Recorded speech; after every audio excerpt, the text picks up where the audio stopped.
Hi guys and welcome to my channel. இன்னைக்கான வீடியோல பாத்தீங்கன்னா பிரின்சிபல்ஸ் ஆஃப் ப்ரொடெக்டிவ் சிஸ்டம் பத்தி தான் பார்க்க போறோம். அதாவது ஒரு பவர் சிஸ்டத்துல எதனால ப்ரொடெக்ஷன் தேவைப்படுது அண்ட் அந்த ப்ரொடெக்ஷன் சிஸ்டம்லாம் எதை பேஸ் பண்ணி ரன் ஆகுது அப்படின்றத பத்தி தான் பார்க்க போறோம். இதெல்லாம் பார்க்கறதுக்கு முன்னாடி பவர் சிஸ்டம் அப்படின்னா என்னன்னு ஷார்ட்டா பார்த்துருவோம். இப்போ பொதுவா பாத்தீங்கன்னா பவர் வந்துட்டு ஒரு இடத்துல ஜென்ரேட் பண்ணுவாங்க. அதை பார்த்தீங்கன்னா டிரான்ஸ்மிட் பண்ணுவாங்க. திரும்பவும் அதை டிஸ்ட்ரிபியூஷன் பண்ணுறது வேற ஒரு இடமா இருக்கும். இதே மாதிரி power generation, power transmission, power distribution இது எல்லாமே சேர்ந்தது தான் ஒரு பவர் சிஸ்டம் அப்படின்னு சொல்லுவாங்க. நிறைய இடங்களுக்கு பவரை நம்ம சப்ளை பண்ணணும் அப்படின்றதுனால இந்த பவர் சிஸ்டத்தில் நிறைய சேலஞ்சஸ்லாம் ஃபேஸ் பண்ண வேண்டியது இருக்கு. அது எல்லாத்தையும் காமனாக ஃபால்ட் அப்படின்னு சொல்லுவாங்க. அந்த ஃபால்ட் எல்லாத்தையும் எலிமினேட் பண்ணுறதுக்காக நம்ம யூஸ் பண்ணுறது தான் protection system and protecting devices அப்படின்னு சொல்லுவாங்க. அதை பற்றின காமனான இன்ஃபர்மேஷனை இன்னைக்கு பார்ப்போம். ஸோ இந்த டயக்ராமில் கொடுத்துருக்கதான் பார்த்தீங்கன்னா ஒரு பேசிக்கான ஒரு ப்ரொடெக்ஷன் சர்க்யூட். இதில் டாப்பில் பார்த்தீங்கன்னா பஸ் பார் வந்துட்டு இருக்கு. அந்த பஸ் பாரில் தான் பார்த்தீங்கன்னா வோல்டேஜ் வந்து ஃப்ளோ ஆகிட்டு இருக்கும்.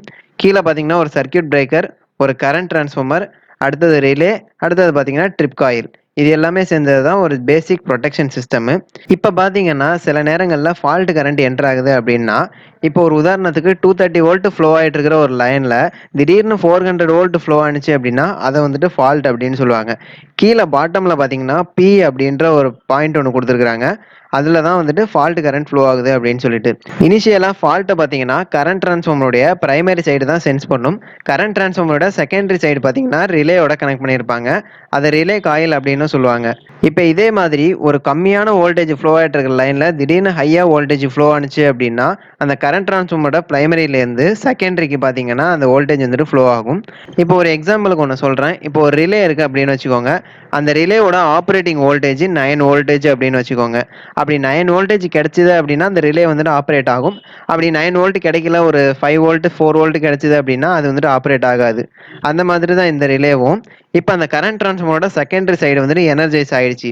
அப்படி எனர்ஜைஸ் ஆயிடுச்சு அப்படின்னா அது ஒரு எலக்ட்ரோ மேக்னெட்டா ஆக்ட் ஆகும். அப்படி எலக்ட்ரோ மேக்னெட்டா ஆக்ட் ஆகுறதுனால ரிலேவோட கான்டாக்டை மேலேருந்து கீழே இழுக்கும். அப்படி கீழே இழுத்துச்சு அப்படின்னா டாப்ல உள்ள அந்த சர்க்யூட் க்ளோஸ் ஆயிரும். அப்படி க்ளோஸ் ஆகுறதுனால என்ன ஆகும் அப்படின்னா பேட்டரி இருக்கு இல்லையா, அந்த பேட்டரியிலேருந்து சப்ளை பார்த்தீங்கன்னா ட்ரிப் காயிலுக்கு ஃப்ளோ ஆகும். அப்படி ட்ரிப் காயிலுக்கு ஃப்ளோ ஆகுறதுனால ட்ரிப் காயில் வந்து எனர்ஜைஸ் ஆகும். அதுவும் பார்த்தீங்கன்னா ஒரு எலக்ட்ரோ மேக்னெட்டா ஆக்ட் ஆகும். அதனால என்ன ஆகும் அப்படின்னா சர்க்யூட் பிரேக்கரில் இருக்கக்கூடிய அந்த கான்டாக்டை பிடிச்சி இழுக்க ஆரம்பிக்கும். அதனால சர்க்யூட் பிரேக்கர் ஓப்பன் ஆயிரும். இதுதான் பார்த்தீங்கன்னா ஒரு பேசிக்கான ஒரு ப்ரொடெக்ஷன் சிஸ்டம். நார்மலாக ஒரு ப்ராஜெக்ட் ஒன்று பண்ணுறாங்க அப்படின்னா அதில் மினிமம் 5% ப்ரொடெக்ஷன் சிஸ்டத்துக்காக ஒதுக்கி வைப்பாங்க. அண்ட் ஒரு பவர் சிஸ்டத்தில் ப்ரொடெக்ஷன் சர்க்யூட்டே இல்லை அப்படின்னா அதனால எஃபிஷியண்டாக ரன் ஆக முடியாது. ஸோ இதுதான் பார்த்தீங்கன்னா பேசிக்காக உள்ள ஒரு ப்ரொடெக்ஷன் சிஸ்டம். இன்னைக்கான வீடியோ உங்களுக்கு பிடிச்சிருந்தா லைக் பண்ணுங்க அண்ட் இன்ஃபர்மேட்டிவாக இருந்தது அப்படின்னா நிறைய பேர்கிட்ட ஷேர் பண்ணுங்க. அண்ட் மறக்காம நம்ம சேனலை சப்ஸ்கிரைப் பண்ணுங்க.